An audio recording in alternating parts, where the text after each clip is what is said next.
Welcome to PPR Global. Russia is drifting into one of the darkest and chaotic periods of the last century.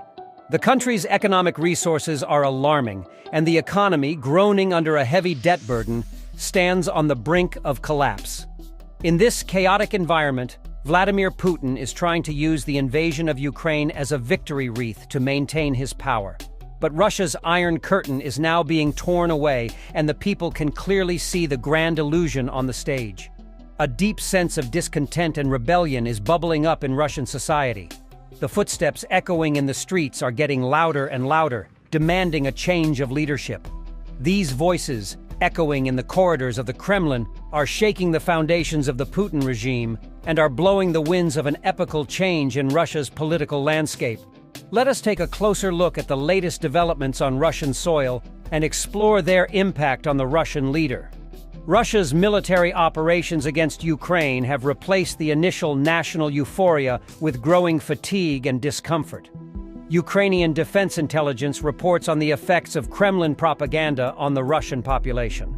According to the intelligence, misinformation about the war and the concealment of high military losses are fueling discontent among the Russian population.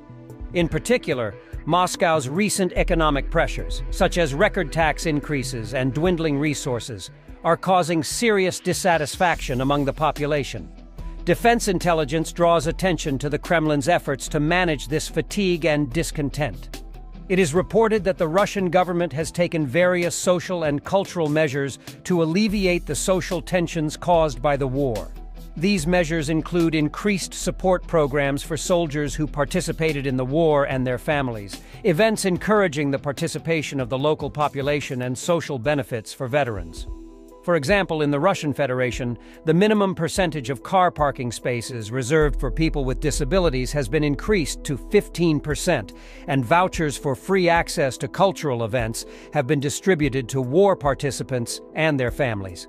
It is also noted that regional administrations have designed special laws to channel social discontent and prevent possible social explosions, and that these laws include measures to deal with the social consequences of the war, such as promoting domestic tourism and providing support to disabled citizens.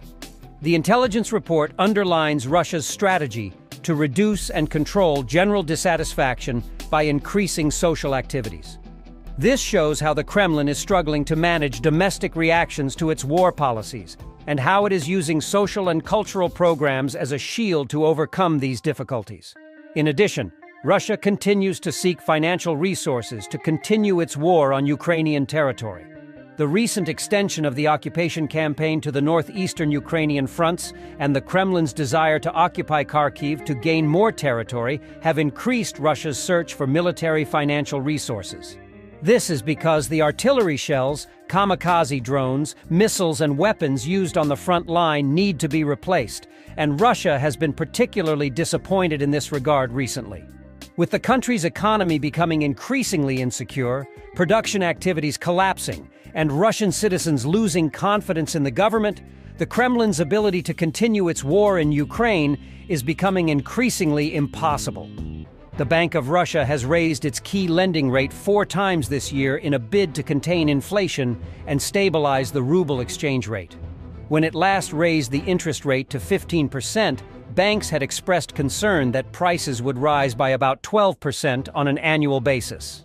Inflation is now forecast to be around 7.5% in Russia for the whole year and next year.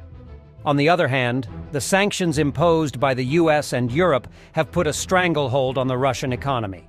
The most striking area where concerns about Russia have materialized so far has been the ruble, the country's currency.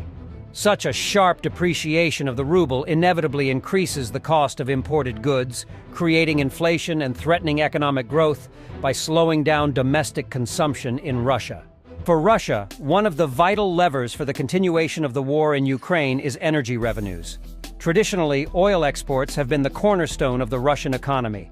But global market dynamics and sanctions imposed by Western countries have significantly affected these revenues.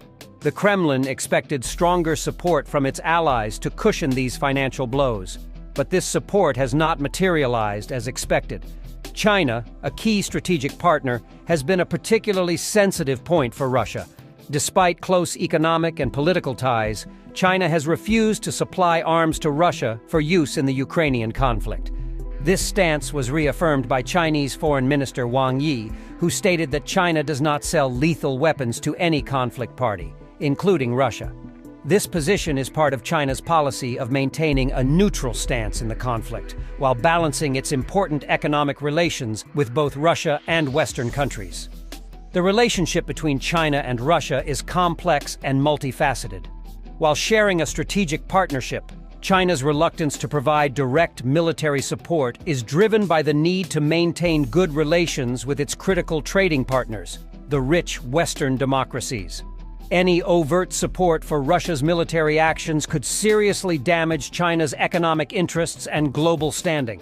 Beijing has therefore chosen the middle path by offering diplomatic support to Russia, but refraining from providing military assistance. Meanwhile, Russia's frustrations are compounded by the general international reaction to the invasion of Ukraine. Western countries continue to increase their support for Ukraine, both in terms of military aid and economic sanctions against Russia.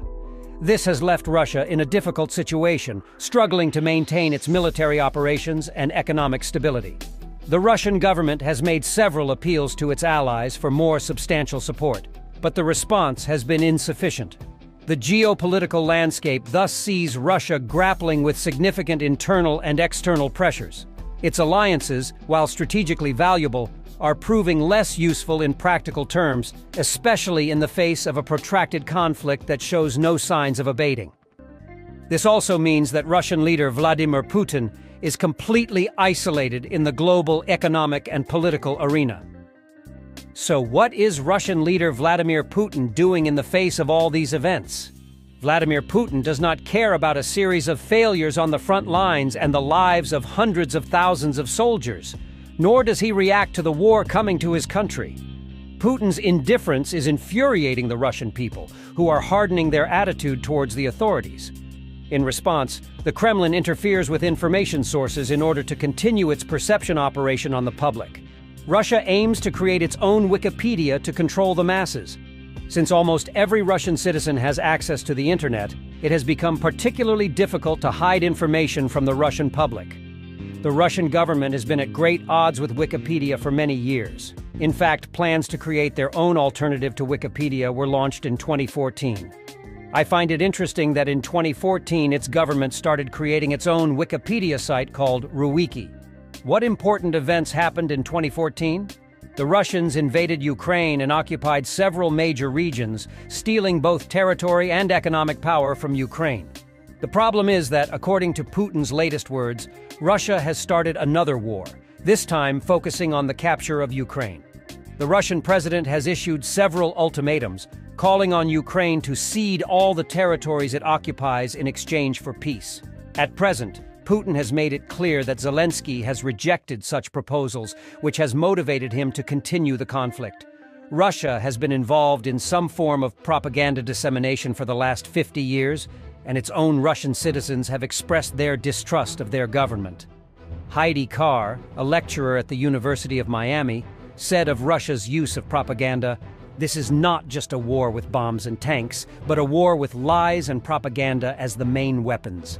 In Russia, major social media platforms have been disabled because they allegedly spread misinformation that the Russian government does not support. In other words, Russia is actively working to disable any Western influence on the Russian people. If Russia can control news organizations and informative websites, it can effectively shape the minds of Russian citizens. Sam Tarilli, professor at the School of Communication, said, "Russia is using some of the worst forms of Soviet-style propaganda to lie to its own people. By cutting off access to Western media and Western technology or social media sites, the Putin regime is trying to keep its citizens in the dark. It is really sad. Russia does not care about its people. It is a myth to believe that Russia cares about its people. The reason why Russia shows itself caring towards its people is because Russian citizens pay taxes. The lack of empathy of Russians can be seen throughout the war. This war is being waged in a non-strategic way, but Russia continues to take more and more citizens, knowing that they will not return. At least most of them are not returning. What the Russian government is doing is depriving its citizens of accurate information, which is why Russian news organizations had to be shut down for speaking out against the Russian war. Why was Russia so heavily influenced to create an alternative to Wikipedia, if not to control the minds of the Russian people? It only takes a few minutes for Russian citizens to get accurate information about the situation in Russia and the war in Ukraine. Therefore, Russia is trying to prevent the Russian people from finding such information. This is already visible throughout Russia, where the majority of the population still supports Putin's war. Some even say that it is going very well, but it is the opposite. Russia has fined Wikipedia for spreading false information about the war. Any expert in the field can fully realize that the Russian narrative of this conflict is full of intellectual errors. At the same time, the Russian authorities claim that this war was launched against them. Moreover, when a Russian Kinzhal missile hit a hospital in Kiev, Russia shared that it was a Ukrainian air defense missile. However, such missiles are not suitable for Patriot systems. This is just one of many examples of Russian active propaganda focused on deceiving public opinion in order to make it believe the Russian narrative. In 2022, Russian media announced that the Russian army had entered Ukraine to liberate the Ukrainian people from repression. People are still wondering what Russia meant by announcing this. The only repression that can be seen is the one that is currently happening in Russia. From the very beginning, Russia has tried to justify this war using lies, which is why the authorities of democratic countries are still claiming that this war is unjustified. Heidi Carr said in response to Russia's use of such false illustrations, "These are the stories that Russians most often see on their television and news feeds, courtesy of the Russian media recently." The spokesman for the Russian president made it clear that the West had almost passed an irresponsible agreement, allowing the Ukrainians to use British long-range missiles against Russian territory. At the same time, however, there are propaganda channels on Russian TV channels, where certain individuals occasionally discuss attacking European capitals and the United States. Russia has done absolutely nothing to prevent such TV channels from saying such things. At this point, even children are victims. Russia encourages such sources of misinformation so that its society is in line with the worldview of the Russian government. However, it seems that Russian state television channels are no longer enough. Russian soldiers now appear in Russian schools with equipment, motivating Russian children to join the army when they reach adult age. Moreover, the Russian education system has recently been promoting books in which Russian citizens are called upon to fight for the motherland. It is disturbing to imagine what goes through the minds of people in the Russian government who support such decisions. As I said before, Russia has done nothing to stop the propagandist TV channels, and as time goes by, Russia comes up with more and more creative measures to convince its people to trust its government and hate the West, such as writing new books and creating new sources of misinformation on the internet. Domestically, Russia's socioeconomic structure is under great pressure. High unemployment rates, economic bottlenecks, and growing popular discontent are questioning the legitimacy of the Putin regime. The Kremlin is resorting to propaganda and repression to manage domestic unrest, but these strategies are far from sustainable. The Russian people's ability to see the real situation instead of the official narratives full of lies poses a serious threat to the regime. Militarily, Russia's occupation of Ukraine is depleting its considerable resources and failing to achieve its strategic objectives. Ukraine's resilience and the military support it receives from Western countries significantly impede Russia's progress on the battlefield. This situation calls into question Russia's effectiveness as a regional and global military power. In other words, Russia's invasion of Ukraine has caused deep wounds both at home and in the international arena. The war policies pursued by the Putin administration are damaging Russia's geopolitical and geostrategic interests and putting the country in a difficult socio-economic and military situation. The growing discontent of the Russian people and global sanctions are increasing the Kremlin's isolation and questioning Russia's role on the world stage. It is essential for the international community to adopt a coordinated and peaceful approach to this crisis in order to maintain regional and global stability. This situation brings with it the necessity for the Putin administration to reevaluate its policies and pursue a more constructive foreign policy. Thank you for following us.